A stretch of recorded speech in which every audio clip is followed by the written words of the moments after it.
I always imagined my wedding day would smell like roses. Instead, it reeked of silence. The kind that echoes. The kind that lingers longer than any perfume.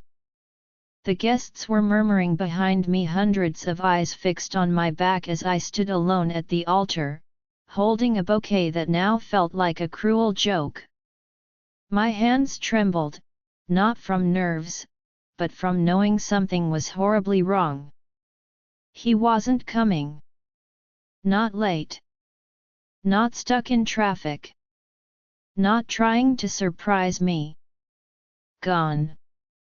My phone buzzed in my clutch bag like a final nail in the coffin. I didn't want to look. I knew what it was.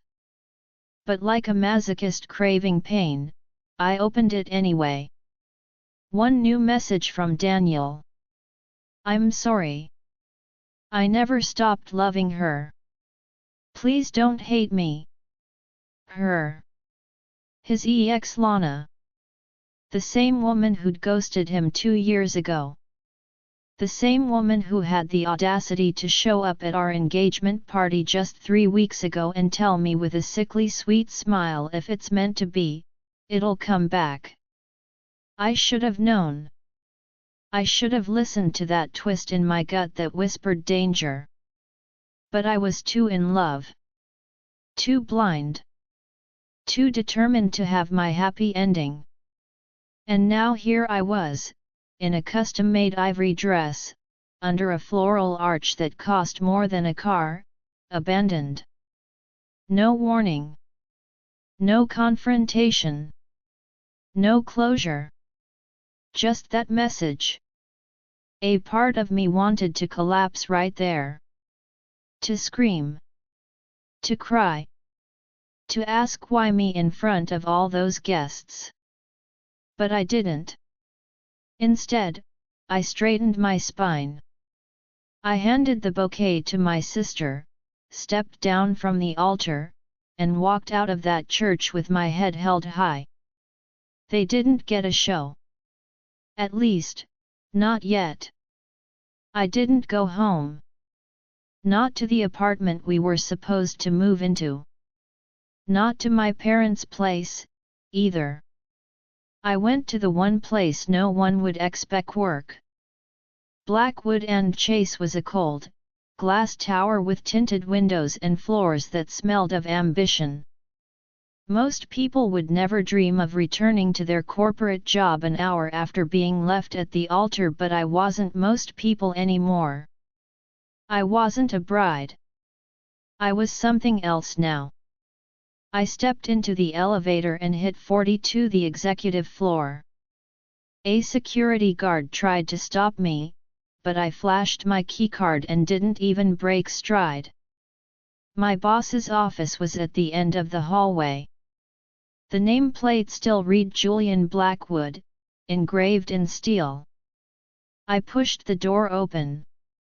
He looked up, startled. "Arya." "I need something to do," I said, voice steady. Julian leaned back in his chair. He was always unreadable, cool, distant, but not unkind. Sharp jawline, dark eyes, always in control. "You're supposed to be getting married right now." I didn't. His eyes narrowed slightly, but he didn't ask more. "You want work." "I want purpose." A pause. "Then, you're hired back as my executive assistant." "Not enough." His brow rose. "You want more." "I want everything," I said, stepping closer. "And I want to start now." That night, I didn't cry. I didn't scream into a pillow. I didn't replay the what-ifs or stalk Daniel and Lana on social media. I worked. And when I finally collapsed into the leather couch in my boss's private office at 1 a.m., heels discarded and hair undone, Julian walked in holding 2 glasses of whiskey. He handed me one. I took it, silently. We didn't speak. We just sat there, two shadows in the glass city, watching the skyline blink like the heartbeat of a world that never stopped moving. I wasn't the same girl I was that morning. That girl believed in love. This one? She believed in revenge. The next morning, I was still in the office. I had dozed off at some point, curled into the corner of the leather couch with a throw blanket someone must have draped over me. Maybe Julian. Maybe not. The sunlight filtered in through floor-to-ceiling windows, making the room feel softer than it should. My wedding dress hung like a ghost on the coat rack beside the door. A haunting reminder of what didn't happen. I peeled myself off the couch and walked to the mirror in Julian's washroom. My makeup was smudged, my eyes puffy, and I looked nothing like the bride people had probably seen in all those wedding articles and announcements. Good. Let the world see the ashes before they meet the fire. I was reviewing a stack of client files when he walked in, sharp as ever in a slate gray suit. He paused at the doorway and looked me over with a tilt of his head. Didn't expect you back this morning. Didn't expect to be abandoned either, but here we are. Julian walked to his desk, tossed his phone down, and leaned against the edge. He studied me. Not like a man, not like a boss, but like someone watching a chessboard rearrange itself. I've had 3 journalists call since 7am, he said calmly. Your story's spreading faster than wildfire. Of course it is, I said, deadpan. People love a beautiful disaster. He was quiet for a moment, then said, what if I told you I could rewrite the ending? I blinked. What does that mean? He folded his arms across his chest. What if instead of being the woman who got dumped at the altar, you became the woman who married up? I frowned. Julian. Marry me. The words were dropped like coins into silence. Heavy. Intentional. I let out a breathless laugh. You're joking. I'm not. I stared at him. You want to marry me? You barely know me outside of work. I know you're smart. Strategic. Loyal. And now desperate to prove the world wrong. So this is a PR stunt. Not entirely. It's business. You want power. I want control over an upcoming merger that requires a marital profile. You help me, I help you. You want a fake marriage. He smiled faintly. I want a convincing one. I should have said no. But instead, I stared at him and asked, and what do I get? His eyes sharpened. Your image rebuilt. Your ex ruined. You'll have access to everything, clients, accounts, networks. You'll become untouchable. It wasn't a proposal. It was a contract. Cold. Clean. Perfect. Do I get a ring? I asked. Julian's lips curled. Pick whatever stone you want. And a prenup. Draft your own. I looked at him, truly looked at him. He wasn't offering me comfort. Or romance. Or affection. He was offering me a weapon. My name next to his. His world, open to me. And the perfect front page headline. Heiress jilted at the altar marries mysterious billionaire boss. It was crazy. Reckless. Dangerous. It was exactly what I needed. I'll think about it, I said coolly, standing. You'll say yes, Julian replied, not missing a beat. I turned at the doorway, looking over my shoulder. You're very sure of yourself. I'm sure of you, he said. And that was the most dangerous part of all. By Friday, the headline was everywhere.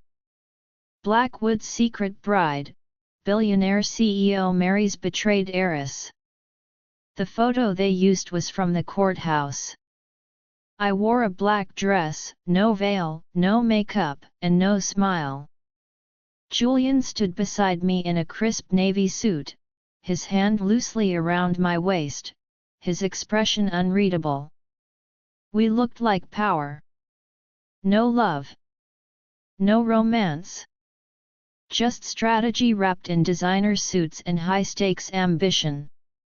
And that's exactly what it was. The wedding had been a blur. No vows. No rings exchanged in a church. Just signatures, ink on paper, and a contract filed in silence. His lawyer. My lawyer. Terms, conditions, clauses. 3 months minimum. Public appearances mandatory.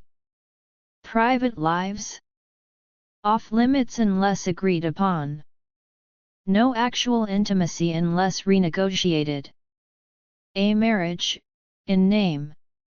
A partnership, in every other way. A war plan, dressed up in white. We moved into his penthouse that night. It was too clean. Too perfect. The kind of place no one actually lives in, glass walls, chrome lines, and furniture that looked like it was built more for show than comfort. Julian had a private elevator, a rooftop view of the skyline, and a Scotch collection that said more about his control issues than his taste. I stood by the window with a glass of something I couldn't pronounce, watching the lights flicker below like the heartbeat of a different universe. I'll need you at the Thompson Gala next week, he said from across the room, already pulling up emails. Should I bring a knife or a smile? Smile. Then knife. I turned. You're really enjoying this? I'm efficient. That's different. I walked toward him, heels clicking against the marble floor. Why did you really ask me to marry you? I asked. Don't give me the business pitch. Give me the truth. Julian paused, the first sign of hesitation I'd seen from him since the deal began. Then, because you didn't break. My chest tightened. You didn't hide. You didn't beg.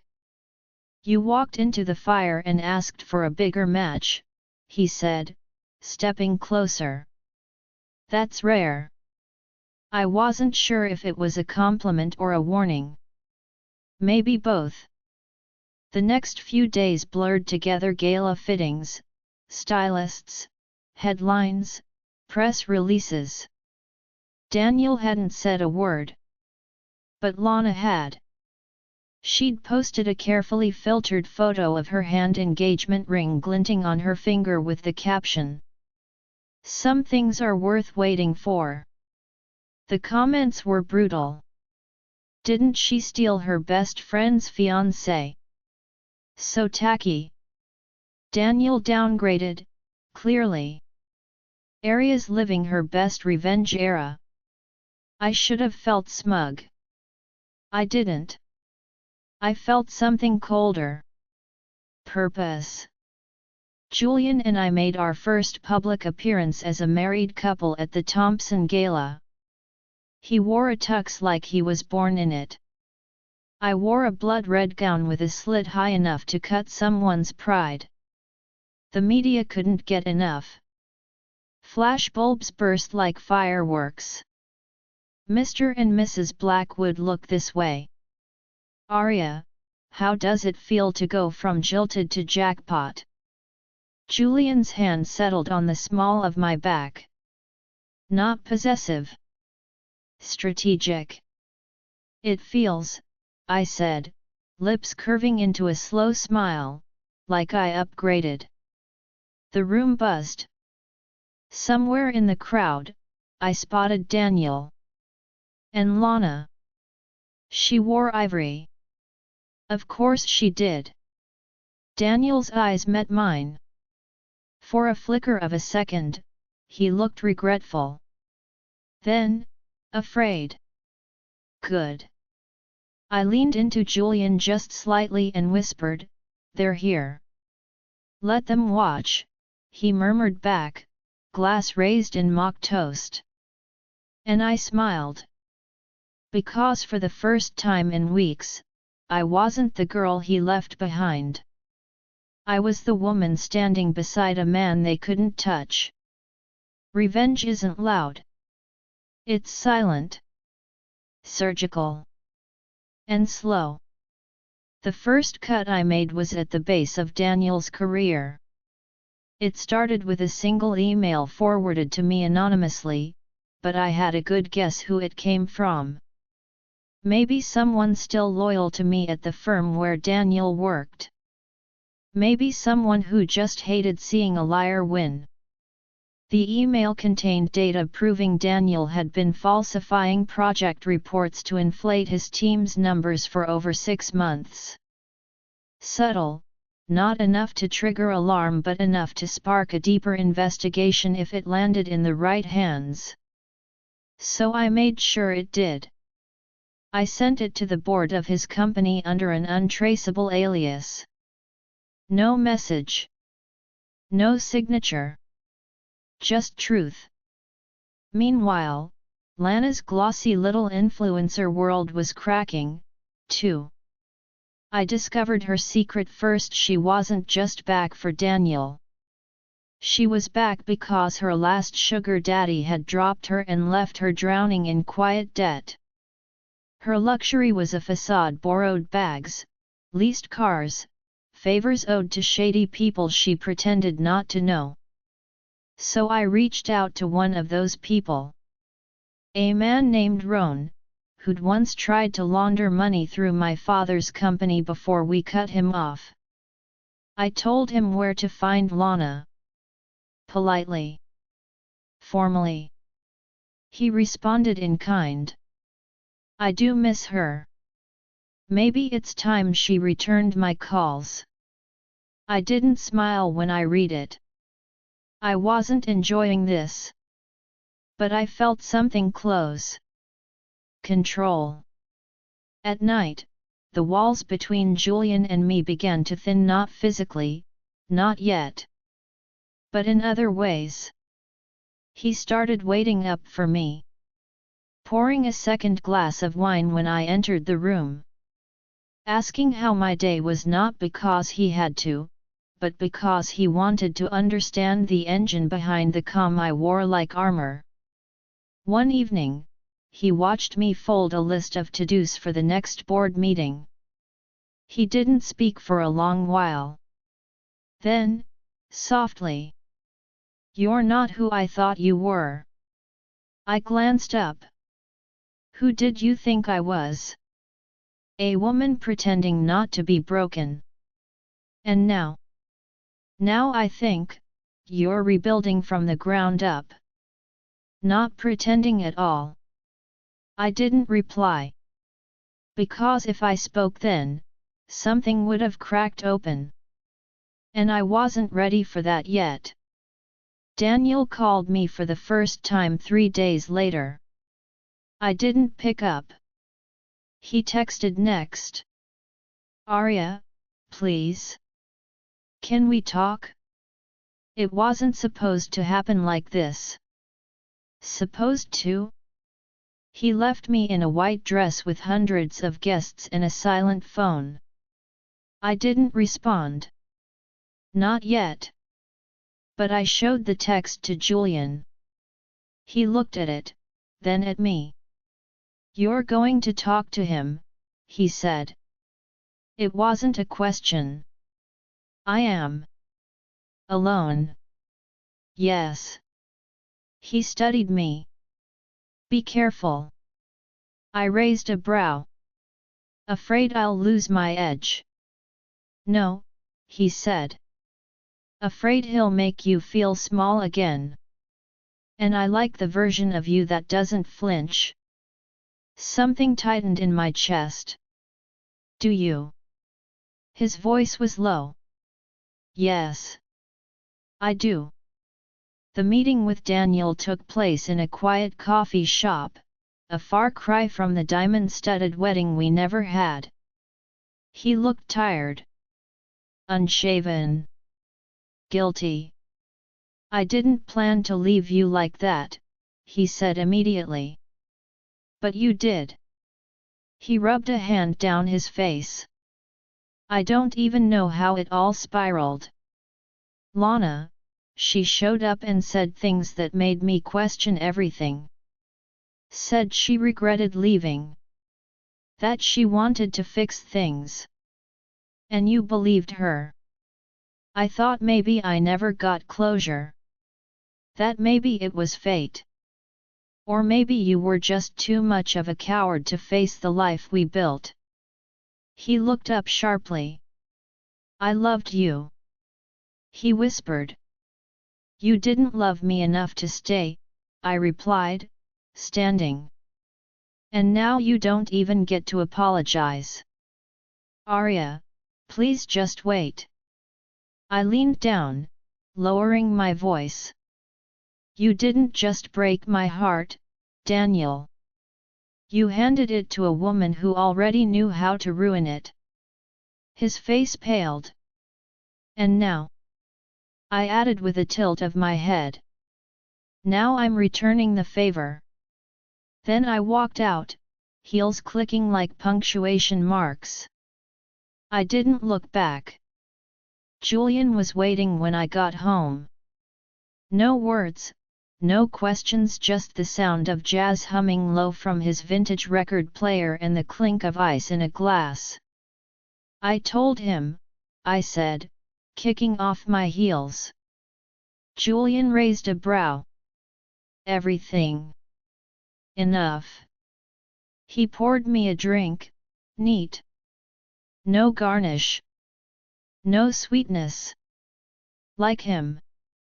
I took it without flinching and joined him on the balcony, where the skyline glittered like secrets. The wind tugged at my hair. I let it. You're quiet, I said. You've changed. I looked at him. For better or worse? He didn't answer right away. Instead, he turned to face me fully. Sometimes we have to become what they fear, to stop being what they can hurt. Something shifted in his tone, softer than steel, but sharper than sympathy. You don't talk about your past, I said. Because it's not relevant. But it made you. Julian stared out at the city again, as if it had all the answers he refused to say aloud. I trusted someone once, he said finally. She sold me out for a better offer. I blinked. She. A partner. Older. Smarter. Colder. I built her empire, and she tossed me off the edge when it was done. And now? I bought the edge. My chest tightened. Julian was so composed, so in control, but beneath that, he was also scarred. Just like me. Do you ever stop calculating? I asked softly. Only when I'm with you. It wasn't a declaration. It wasn't even romantic. But it made something in me unravel quietly, invisibly. The next morning, a package arrived. No label. No card. Just a velvet box sitting at the front door. Inside? A heart-shaped locket, shattered clean in half. No note, just a small piece of paper inside the broken shell. He was mine before he was yours. I didn't need a signature to know it was from Lana. The message was clear, she wasn't done. I turned the halves in my palm, blood pounding. Not from fear. From rage. She wanted a war? I'd give her one. I called Julian. She's poking the bear, I said, pacing in the study. She's scared. This is her lashing out. I want to end it. He looked at me across the polished mahogany desk, voice low. Then let's end it. What do you have in mind? Julian tapped a finger against a file already waiting for me. She lied about her identity on several brand contracts. Claimed a fake background, fake partnerships, fake earnings. Enough to void every deal she has. My eyes widened. You've been researching her. She made herself a target the moment she went after you. Something inside me flickered, something dangerously close to warmth. He wasn't just helping me. He was protecting me. Not out of obligation. Out of something more. That night, as I sent the files to her sponsors one by one, I realized something. Revenge didn't feel as satisfying as I thought it would. Not because she didn't deserve it, but because I didn't recognize the woman I'd become. Strong. Sharp. Ruthless. But also alone. Until Julian came and sat beside me in the dark. Our laptops glowing between us. You don't have to do this alone, he said. I turned to him. Then stay. His gaze dropped to my lips. And for the first time since our arrangement began, he kissed me. Not out of convenience. Not for the cameras. But real. Raw. Quiet. Like two broken people realizing they weren't just using each other anymore. They were saving each other. The day Daniel was fired, it rained. Not the poetic kind, just sharp, cold rain that slapped against the windows like it was trying to wake the city up. I watched it from Julian's office, the same place I'd rebuilt myself, watching him fall piece by piece. He sent another message. You did this. I didn't reply. Because he was right. And yet, that didn't feel like victory anymore. Lana cracked 2 days later. Her brand deals collapsed. Her credit froze. Her influencers dropped her faster than a bad hashtag. She posted a tear-streaked video begging people to understand the truth, but no one listened. No one believed her. Not anymore. And the most satisfying part? I didn't even have to lift a finger that time. She destroyed herself. That night, I found Julian standing in the rooftop garden, wet, shirt sleeves rolled, hair uncharacteristically messy. He looked less like a CEO and more like a man who'd been waiting to be asked if he was okay. You did it, he said without turning. You won. I joined him by the railing. I thought it would feel better. It never does, he murmured. We were silent for a long time. Then, why did you really ask me to marry you, Julian? He looked at me. And for the first time, his walls fell. Because I saw something in you I lost in myself. Fire. Purpose. And maybe I was selfish. Maybe I just wanted to be near it again. I swallowed. What if I told you it's not just fire anymore? He took a step closer. What is it now? Something warmer. Love. I didn't say it. Not yet. Not out loud. But I didn't need to.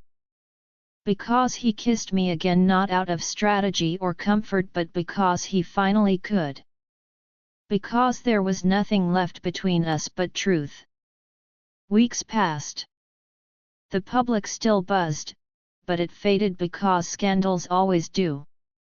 Daniel disappeared from the city, Lana from the spotlight. And me? I didn't just survive. I rebuilt.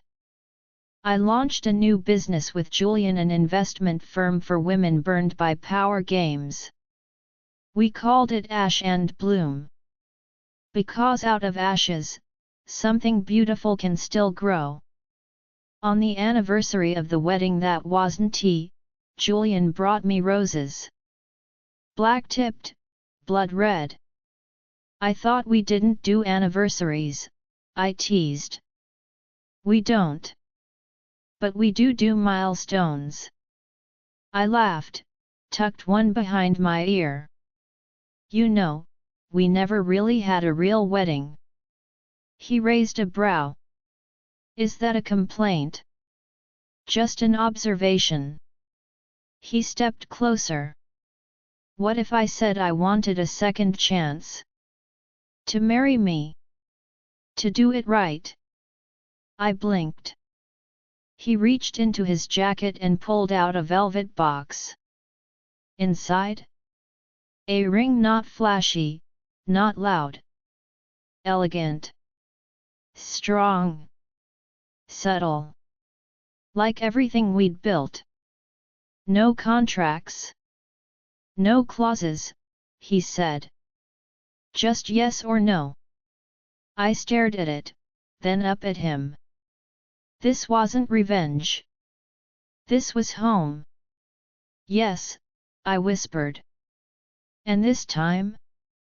I walked toward the altar. Not alone. Not abandoned. But loved deeply, completely, and on my own damn terms. If this story moved you even a little, please like or comment, it helps more people find it. Subscribe and turn on the bell so you never miss a love story whispered just for you. We're building something special here, a space for stories that speak to the soul. I'm so glad you're part of it.